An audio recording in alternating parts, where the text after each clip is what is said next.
Okay, here we go. This is my little tiny studio. My room is about 10 foot 6 by 10 foot or so. This is my desk, and you can see I have a project going, so I have a few things out, and my coffee. And there's my tripod where I recorded my last video just a little bit earlier, and my potted plant that I took in from the living room because my mom got me a poinsettia for the season. So it's in there until it dies. And in this shelf up here, I keep like all my sprays. I have an extra little sketchbook there. Distress inks, other inks, gel pens, my glues, and usually my water sprayer. Then I have all my stuff like my paste and my gel mediums, collage page, gesso, all that good stuff. You guys are probably going to puke by the time I'm done here. This one I have lots of little drawers, and I love them, and I put all my goodies in there, and then I label them mostly. And loving those. And do you love my fan back there? Look at my cool like vintage fan. I love that thing. It really works too. It actually still works. And I keep all my paint pens and colored pencils and my tools that I use all the time, like palette knives and craft knife and all kinds of junk, and like Sharpies and that kind of stuff. And this is a really cool cabinet. I love this cabinet. It opens up, and then I have like in my little drawers, I have all my good stuff, which is really nice. And the top opens, if I'm not going to make you sick here, and you can see all the goodies in there, which you can see because my arm is up, but I cannot see. I feel around in there for what I need, or I get my step stool. There are the rest of the pieces of my lights that my husband is still working on. I'm getting them put up the rest of the way. This is my footlocker that my dad brought back from Thailand when he was in the Vietnam War, and I keep all of my journals that I'm working on right now in here, which I am absolutely loving it. So I just have all these journals that I'm working in. Yes, that's a gazillion of them. And I love having them all in one place, and I love the footlocker. I love trunks, so I'm loving that. And that is my ottoman that I'm going to someday have in this little space. I'm going to have a chair to go with my ottoman so I can sit back and relax and read and be out of the foot traffic in the living room so I can have it quiet. Those are my 12 by 12 holders for all my paper. They have the parts that pull up. I don't know if I can, no, I can't reach it from here. But all these top parts, they pull out, and it's a whole like folder kind of thing, and they all just stack in there to stay upright. So I keep all my scraps of 12 by 12 and some of my really cool papers that don't have, they didn't come in a pad. They're like just loose from a collection. And then I have pastels type, and I have like watercolor crayons and regular crayons back there, and my container with all my craft paints, which I don't use a ton anymore. And I have my, what do you call it, embossing machine. And handily enough, I have the drawer right here that has all of my dies and goodies in it. I love that.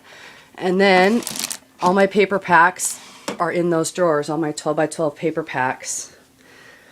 And I have this handy dandy thing that I made to hold all my bills, but right now it's holding sketchbooks and stuff, and it's got a section in the back for bills, but right now it's full of everything else because I just moved my studio a few weeks ago and everything isn't done yet.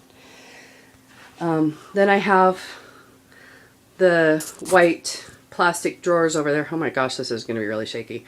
That I keep a bunch of my supplies that I use in. And my red tin right there has all my watercolors in it, the tube ones. Whee! Ribbons in the basket. Place to stick my purse instead of in the living room, which is where it used to go most of the time. Then I have envelopes, some old books, punches in, oh wow, punches in this one here.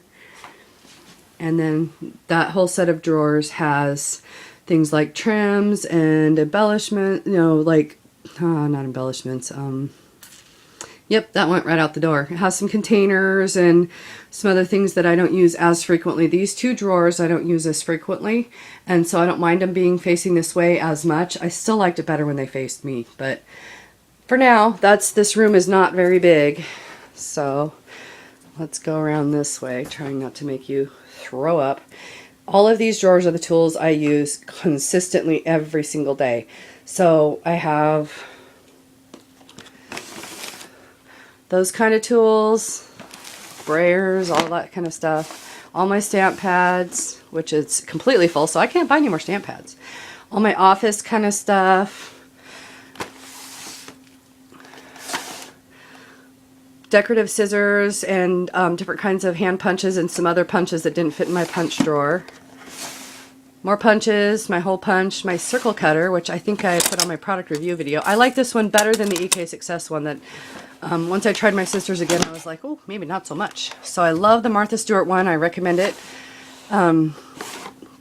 Extra mediums and my cool drywall tape. And then all my cool packing tapes and stuff like that. So that pretty much covers it. There's my closet. See, a very tiny, tiny closet. I mean, when you go to from here back is about 13 inches, so it's very small, and I have some of my knitting stuff there and some bags that I use to take stuff when I go to my sister's or my mom's to craft. And I have another closet this size in my other room that has shelves all the way across the whole thing, and it is stuffed full of stuff. And so I occasionally have to go in there to get some things. Well, let's see. I'm going to pause here and then I'll show you my shelves and my wardrobe. Okay, here is my bookshelf. Has journals, mostly stuff that's finished, and sketchbooks, and then all my art books, knitting books, some journal fodder down there, some, you know, down here, some just bigger books, and then some that have lots of fun stuff to tear out and use in my journal. And then there's the desk, and that wardrobe has big flat shelves in it, and I used it to put things like paintings, frames. The top one, you can kind of peek there, is cardboard. I can get the doors open because there's stuff in the way at the bottom. And, you know, bigger items, and towards the bottom there's a place where I have a couple of big boxes. And that is the closet. This was my studio closet, and it still has all that junk in there. Most of it is stuff that I use, but I do need to take out a few things that don't belong there anymore. But I will move it, and I will probably move this set of utility drawers into the other room. And that sewing machine, so that I can, and my box of sewing goodies, which is right there, so I can use them easier in my other room. I haven't got that far yet, kind of been slacking off. And then there's that cupboard up there that I have stuff that's for art in. Okay, that's the studio tour. Hey, I thought I'd show you some baskets, like I said. So this one is rope that is coiled, and it's stitched using a kind of funky, rough orange yarn. I always did like that one. This one I didn't want to ever sell because I absolutely love this one. This one is made using roots. When I went camping, the trees had, during the winter, had a lot of the sediment and dirt washed away from the roots, and they were exposed. So all these tiny little roots. So I pulled a whole bunch off and made them into a basket. Just, you can see it's just kind of randomly woven. And I kind of make a circle this way with some branches, and then one this way, and it goes right down through the middle. You can see where it's got a little bit of thicker spot there to give it a little bit more structure and a little bit more sturdiness, so that when you grab the handle, you know, it doesn't just pull off. And you can kind of see a little bit of the details there. The ends are just broken. I love this basket. This was one that I am keeping for me. I've sold a lot of baskets that there are some that I really wish that I had kept, but now they have homes other places. Some of them I will get to see again occasionally. This is about the only pine needle basket I still have. I have given away or sold most of them. And I really like this one. And it's got this, the center in it is birch, and it had been left outside and kind of started to like get dry and soft, almost not really rotten, but just like dry. And it had these really nifty patterns in it, and so I didn't do any wood burning or anything on it. I just left it like that because it's really pretty. And this one is, let's see if I can get an angle you can really see better. It has a ridge in it,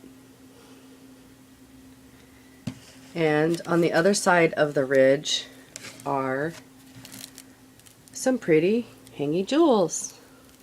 And it's kind of hard to, let's see if we can get it so the light shines. There. So when it's sitting, that those just hang down. They jiggle a little. I don't think there's enough light to show what it looks like against the table. You can't really tell. Yeah. Anyways, that is one of my pine needle baskets. Pretty simple one. Pretty plain, stitched. The sticks are stitched on with the same kind of thread that I use. I use like an upholstery thread in a color that I want. A lot of people use raffia and stuff like that, and it shows like decorative stitches and stuff. But like on this basket, I didn't want those decorative stitches to be the focal point. I wanted the shape of the basket and the handle to be more the focal point than the stitching. I use upholstery thread to sew a lot of my baskets together. I really like how it looks, and it's easy to work with, so that makes it nice. So there are a few of my baskets. Like I said, I really don't have any left, and I just had an open studio a couple of months ago, and my family came and chose a whole bunch of stuff that they wanted to take home so I could have more room to put stuff in my studio. So here I am with hardly anything left. Enjoy. Bye.